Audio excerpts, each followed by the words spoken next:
Welcome to this explainer. We're diving straight into a boardroom briefing today that really changes everything about how companies operate globally.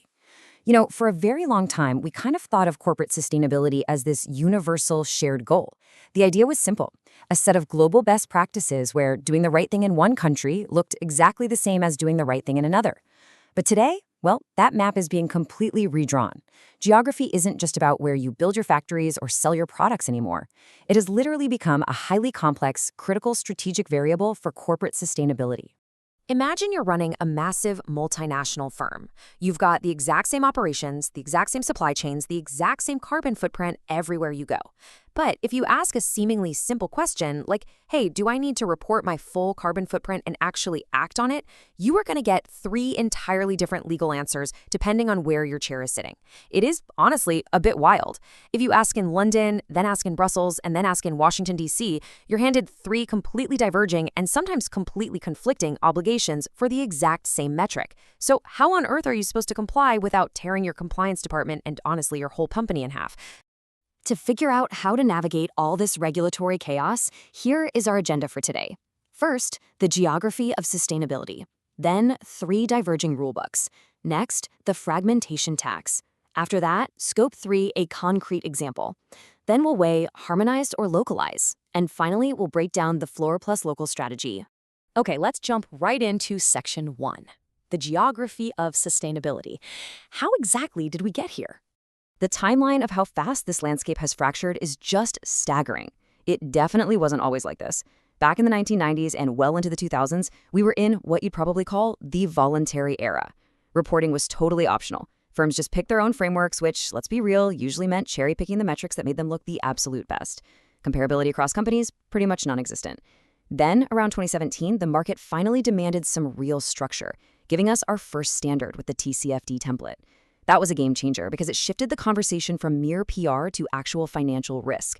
Between 2022 and 2024, the European Union pushed incredibly hard with broad, mandatory, binding rules to really lead the world.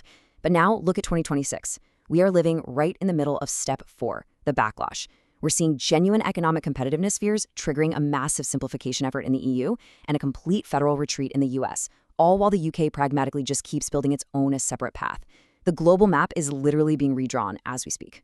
Now, to understand why these regions are splitting apart so dramatically, we really have to look at the deepest difference between them. And actually, it's a philosophical one. The EU operates on this concept called double materiality. So what does that mean? It means as a company, you have to report on 2 distinct things. First, the financial risks that climate change poses to your firm. But second, you also have to report on the impact your firm has on people and the planet. It's all about your broader responsibility to society. Think of it like this. It's not just about a severe flood potentially wrecking your factory. It's also about whether your factory is polluting the local river. Under double materiality, both matter. Both are material. Both absolutely must be disclosed. Contrast that with what we call single materiality. This is the approach championed by the UK and the US, using frameworks like the global ISSB standards. Single materiality focuses strictly on what the world does to the firm, period. We're talking specifically about climate risks to your cash flows, your supply chains, and at the end of the day, your investors. So back to our river example. If polluting that local river doesn't threaten your bottom line through big fines or lost sales, well, under pure single materiality, it might not even make it into the report. I know it sounds like a super technical, in-the-weeds distinction, but it dictates absolutely everything. It changes what data you collect, who you need to hire, and what you publicly disclose. Same word, 2 completely different jobs. Understanding how these very different rules cross borders brings us to a really fascinating phenomenon known as the Brussels effect. Historically, when faced with the EU's famously strict rules and their massive consumer market, global firms usually found it way cheaper and easier to just apply the high EU standard everywhere they operate. Why? Because maintaining one global IT system, one legal team, and one reporting standard is vastly cheaper than trying to run 2 parallel systems. So without any sort of global vote, the strictest rule, which usually comes out of Brussels, quietly becomes the de facto global default. But as we're about to see, that effect really only holds up if the EU remains the strictest market, and if the political cost of adopting those rules in other markets stays relatively low. Which brings us to Section 2, 3 diverging rulebooks, the EU, UK, and US compared. You see, these regimes don't just differ on minor little reporting details, they have completely different institutional DNA. The EU has this rights-based, binding style built squarely on double materiality. They really want to transform the whole economy. But interestingly, their direction moving into 2026 via their omnibus package is surprisingly simplifying. They're actually pulling roughly 80% of companies out of scope just to preserve their economic competitiveness. The UK, meanwhile, is taking a very pragmatic, highly investor-focused approach.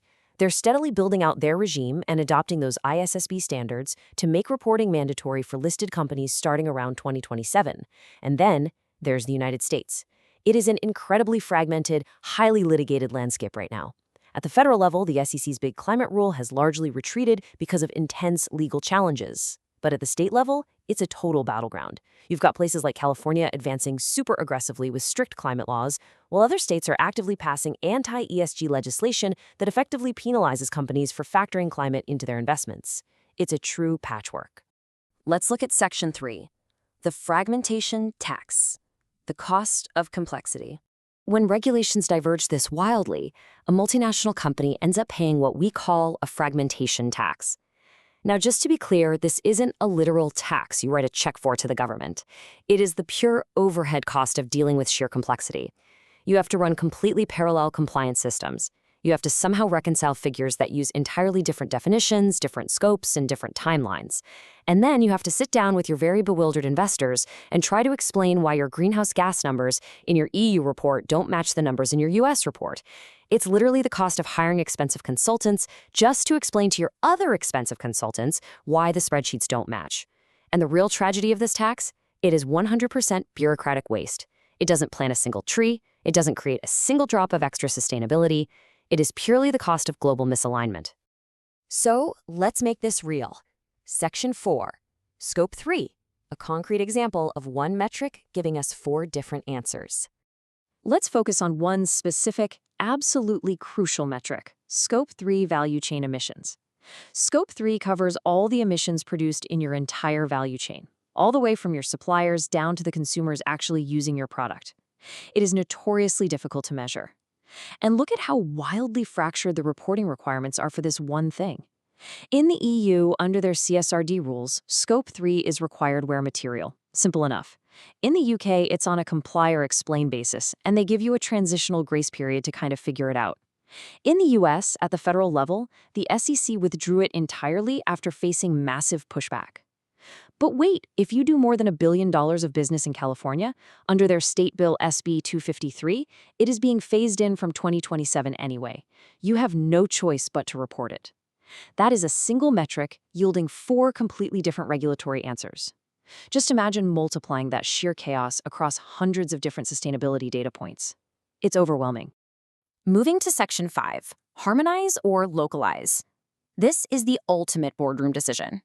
If you are sitting in the boardroom of a multinational right now, heavily exposed to all these different regimes because of your global footprint, you have to make a massive strategic choice.